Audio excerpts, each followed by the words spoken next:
তেল দাপিয়ে পাম্পের কর্মীকে ছুরিকাঘাতের প্রতিবাদ সহ ৫ দফা দাবিতে সিলেটে অর্ধদিবস ধর্মঘট চলছে। সিলেটের তেল পাম্পে ধর্মঘট নিয়ে আরো জানাতে আমাদের সাথে রয়েছেন প্রত্যুষ তালুকদার। প্রত্যুষ, আমাদের জানাবেন ধর্মঘট নিয়ে জনগণের যে ভোগান্তি আপনি দেখছেন এবং ধর্মঘটের সবশেষ তথ্য কি রয়েছে জানাবেন। ধন্যবাদ। আমি এখন রয়েছি নগরের আম্বরখানা একটি ব্যস্ততম ফিলিং স্টেশনে। তো আপনি যেমনটি বলছিলেন, এখানে কিন্তু আজ দুপুর 2টা পর্যন্ত যে প্রতীকী ধর্মঘট বা প্রতীকী তারা কর্মবিরতি সেটি পালন করছেন, এবং যার ফলে এখানে এসে যারা মোটরসাইকেল চালক কিংবা এখানে মূলত আসলে অকটেন এবং পেট্রোল দেওয়া হচ্ছে না। তো বিশেষ করে দেখছি এখানে মোটরসাইকেল চালক যারা আছেন তারা কিন্তু এসে ফিরে যাচ্ছেন।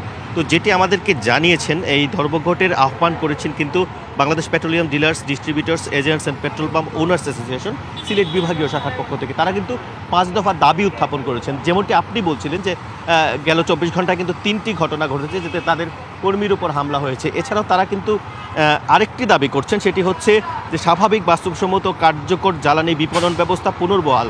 অর্থাৎ তারা বলছেন যে চাহিদার তুলনায় প্রয়োজনীয় জ্বালানি যাতে তাদেরকে সরবরাহ করা হয়, সেক্ষেত্রে দৈনিক কোটা পদ্ধতি যেটি চালু করা হয়েছে সেটিও কিন্তু আসলে সঠিকভাবে এখানে ব্যবস্থাপনা করা হচ্ছে না, যে কারণে আসলে তারা পর্যাপ্ত জ্বালানি তেল পাচ্ছেন না, এবং যার সরাসরি প্রভাব পড়ছে সাধারণ ক্রেতাদের উপর, এবং ক্রেতারা ক্ষুব্ধ হয়ে তাদের উপর হামলা করছেন, তাদের দোষারোপ করছেন। নগদ নিয়ে এলো হার নামানা হার অফার। সর্বনিম্ন 10,000 টাকা রেমিটেন্স নগদে পাঠালে থাকছে স্বর্ণের হার জেতার সুযোগ। সেটি আসলে ওনার্স অ্যাসোসিয়েশনের যারা সভাপতি রয়েছেন, বিশেষ করে ব্যারিস্টার রিয়াসত আজিম ভারপ্রাপ্ত সভাপতি এবং সাধারণ সম্পাদক হুমায়ুন আহমেদ, তিনি আমাদেরকে জানিয়েছেন। আর আমরা সকাল থেকে যে চিত্র দেখেছি, বিভিন্ন পাম্পে কিন্তু সাধারণ মানুষগুলো এই পাম্পগুলোতে আসছেন এবং এই পাম্পগুলোতে এসে তারা জ্বালানি তেল না পেয়ে তারা ফিরে যাচ্ছেন। ঠিক গেল কয়েকদিন ধরে মধ্যপ্রাচ্য যুদ্ধ পরিস্থিতিতে কিন্তু এই ধরনের সংকট তৈরি হয়েছে। তো সব কিছু মিলিয়ে সাধারণ মানুষের ভিতরে একটা ক্ষোভ রয়েছে, আসলে তারা জ্বালানি তেল পাচ্ছেন না।